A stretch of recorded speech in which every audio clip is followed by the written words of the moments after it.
నోటికి పుల్ల పుల్లగా కారం కారంగా రుచి అయితే అద్దరిపోతుంది. టేస్ట్ సూపర్‌గా ఉంటుంది.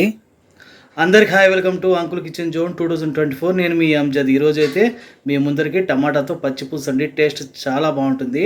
టమాటాలని పచ్చిమిరపకాయని కాల్చి పచ్చిపులుసు చేయడమే టేస్ట్ మాత్రం చాలా బాగుంటుంది. చేయడం కూడా చాలా ఈజీ ఇది. ఇంకెందుకు ఆలస్యం వచ్చేది మన రెసిపీలోకి. ఒక గిన్నె తీసుకుని ఆ గిన్నెలో మన చింతపండు అయితే మీడియం సైజు నిమ్మకాయ ఉంటుంది కదా, అంత చింతపండు తీసుకొని 1-2 సార్లు బాగా కడుక్కోవాలి. కడగడం వల్ల ఏమైనా దుమ్ము ధూళి ఉన్నా కూడా మనకు వెళ్ళిపోతుంది. ఇప్పుడు ఏం చేద్దామంటే నీళ్ళన్నీ తీసేసి చింతపండు అయితే నానబెట్టేద్దాం మనము. చింతపండు మనకి ఎంత నానితే గుజ్జు అనేది అంత బాగా వస్తుందండి మనకు చింతపండు గుజ్జు అనేది. దీన్ని ఒక అరగంట సేపు నానబెట్టేద్దాం మనము. అరగంట లేదంటే ఒక 15 నిమిషాలు పక్కనైతే పెట్టేద్దాం. స్టవ్ అంటించేసి ఈ విధంగా ఉండే మనకు జల్లిగంటే అండి. జల్లిగంటే అంటే మనం దీని మీద చపాతీ కావచ్చు, పుల్కాలు కూడా చేసుకోవచ్చు. అలాంటి దాని మీద మనము టమాటాలు అయితే మీడియం సైజు టమాటాలు అయితే నేను 2 తీసుకున్నానండి. నేను ఇది ఇద్దరికి సరిపోయే విధంగా చేస్తున్నాను. మీడియం సైజు 2 టమాటాలు తీసుకున్నాను, అలాగే 2 పచ్చిమిరపకాయలు తీసుకున్నాను.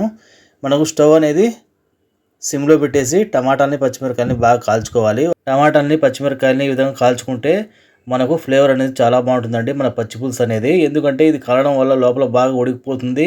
అలాగే ఎక్కడ కూడా పచ్చి వాసన అయితే రాదు. పచ్చిమిరపకాయలు కూడా అండి, పచ్చిమిరపకాయలు కూడా కాల్చడం వల్ల మనకు మంచి అరోమా ఫ్లేవర్ అయితే వస్తుంది. ఈ విధంగా మనము తిప్పుకుంటూ 4 పక్కల టమాటాలు కానీ పచ్చిమిరపకాయలు కానీ బాగా కాల్చుకోవాలి. చూసారు కదా, ఈ విధంగా నల్లగా అవుతుంది మనకు. టమాటా కూడా లోపల నుంచి బాగా ఉడికిపోతుంది. ఎక్కడ మనకు పచ్చి వాసన అనేది రాదు. మనకు పచ్చిమిరపకాయలు అయితే బాగా కాలాయి. ఇప్పుడు టమాటా కూడా ఒకటి బాగా కాలేదండి. ఇంకో టమాటాను కూడా మనము 4 పక్కల బాగా కాల్చుకొని తీసేయడమే. చూసారు కదా, ఈ విధంగా టమాటా మనకు తోలు అనేది బాగా వచ్చేస్తుంది ఉడికిన తర్వాత. ఇప్పుడు దీన్ని ఒక ప్లేట్లో తీసి పెట్టేద్దాం పక్కన చల్లారడానికి. ఇంతకుముందు మనము చింతపండు నానబెట్టాం కదా, బాగా దాన్ని గుజ్జు బాగా తీసుకోవాలండి. బాగా ఇలా విధంగా పిసుకోవాలి మనము. మనం చింతపండు నానిందంటే మనకు గుజ్జు అనేది బాగా వచ్చేస్తుంది. మొత్తం దాని పలుపు మొత్తం అంటే దాని గుజ్జు మొత్తం బాగా తీసేయాలి. చూసారు కదా, బాగా గుజ్జు తీసిన తర్వాత తొక్క అనేది వస్తుంది కదా, తొక్క అనేది పడేద్దాం మనము. మన గుజ్జు అయితే రెడీ అయిపోయింది ఇప్పుడు చింతపండు గుజ్జు. ఇప్పుడు చల్లారిపోయిన తర్వాత మన టమాటాలు ఉన్నాయి కదా, ఆ టమాటాలను ఈ విధంగా కాలి ఉంటుంది కదా దాని తోలు అనేది అది తీసేయాలండి. పూర్తిగా తీసేయకూడదు, కొంచెం పెట్టాలి మనము. ఎందుకంటే మనకు ఆ కాలిన వాసన కూడా మంచి ఫ్లేవర్ అయితే వస్తుంది. తినేటప్పుడు మంచి స్మెల్ కూడా ఉంటుంది, సువాసన. చూసారు కదా, ఈ విధంగా కొద్దిగా అక్కడక్కడ వదిలేయాలి మనము, పూర్తిగా తీసేయకుండా. టమాటా అయితే మనకు బాగా ఉడికిపోయిందండి. ఇది కాల్చడం వల్ల ఏమంటే మనకు మంచి అరోమా ఫ్లేవర్ అయితే వస్తుంది మన పచ్చి పులుసులో. పచ్చిదే వేసేసామంటే మనకు పచ్చి వాసన ఉంటుంది. దానివల్ల మనం కాల్చివేయడం వల్ల ఏమంటే టేస్ట్ అనేది చాలా బాగుంటుంది టమాటా పచ్చి పులుసు అనేది. సరే, ఈ విధంగా అక్కడక్కడ నల్లగా ఉంటే అలాగే వదిలేయాలి. ఇప్పుడు పచ్చిమిరపకాయలు కూడా అంతే అండి. పచ్చిమిరపకాయలు కూడా మనకు కాల్చుకున్న తర్వాత మంచి సువాసన అయితే వస్తుంది పచ్చిమిరపకాయ. దాన్ని కూడా ఈ విధంగా నల్లగా ఉండేది అయితే తీసేద్దాము. ఇది టేస్ట్ అయితే చాలా బాగుంటుందండి. నువ్వు ఎప్పుడు పప్పు సాంబార్ అలా తింటుంటాం కదా, అది బోర్ కొట్టినప్పుడు ఈ విధంగా మనం టమాటాలతో పచ్చి పులుసు చేసుకున్నామంటే నోటికి చాలా కమ్మగా ఉంటుందండి. టేస్ట్ మాత్రం అద్దరిపోతుంది. ఇప్పుడు ఏం చేద్దామంటే ఒక రోల్ తీసుకుని ఆ రోల్లో ఒక 1 స్పూను జీలకర్ర వేసుకునేద్దాము. ఆ జీలకర్రను ఈ విధంగా బాగా దంచుకోవాలి. జీలకర్ర ఫ్లేవర్ అనేది చాలా బాగుంటుంది మనకు పచ్చి పులుసులో. ఇప్పుడు ఏం చేద్దామంటే ఇందులోకి 3 తెల్లగడ్డ పాయలు వేసుకుందాము. 3 అయితే సరిపోతాయండి, ఎందుకంటే నేను ఇద్దరికే చేస్తున్నాను కదా. క్వాంటిటీ ఎక్కువైతే కొంచెం క్వాంటిటీ పెంచుకోవాలి. పచ్చిమిరపకాయలు కూడా తొడిమలు తీసేసి 2గా చేసి మనం రోల్ అయితే వేసేద్దాము. ఇది మనకు దంచేటప్పుడు కూడా మంచి అరోమా ఫ్లేవర్ అయితే వస్తుందండి. ఈ టమాటా పచ్చి పులుసు అనేది చాలా ఎక్సలెంట్గా ఉంటుంది. మామూలుగా పచ్చి పులుసు చేస్తుంటాం కదా మనం ఎర్రగడ్డలు వేసి, దాంట్లో మనము టమాటాలు అట్లే పచ్చిమిరపకాయ కాల్చి చేయడం వల్ల ఇంకా టేస్ట్ అనేది రెట్టింపుగా అవుతుంది. ఈ విధంగా టమాటాలు కూడా మనము రోల్లో వేసేద్దాము. ఇప్పుడు దీన్ని మనము మెల్లిగా అయితే ఈ విధంగా దంచుకుందామండి. పైన పడకుండా మెల్లిగా దంచుకుందాము.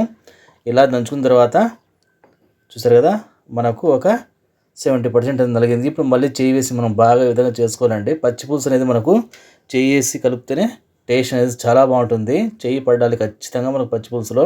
మన పచ్చి పులుసు అయితే రెడీ అయిపోయింది, అంటే టమాటా పచ్చిమిరపకాయలది. ఇప్పుడు దీన్ని ఏం చేద్దామంటే మన చింతపండు గుజ్జు ఉంది కదా, ఆ చింతపండు గుజ్జులో అయితే మొత్తం వేసేద్దాం మనము. అసలు మనం ఇది కలుపుతుంటేనే కిచెన్ అంతా మంచి సువాసన అయితే వస్తుంది.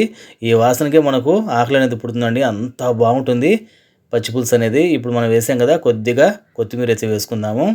ఇప్పుడు మనం ఎర్రగడ్డలు అయితే నేను ఒక మీడియం సైజ్ ఎర్రగడ్డని ఇట్లా పొడుగా కోసి వేసుకున్నాను అండి. ఎర్రగడ్డ పొడుగా కోసి వేసుకుంటే చూడడానికి కూడా బాగుంటుంది. ఇప్పుడు రుచి తగ్గ ఉప్పు వేసుకునేద్దాము.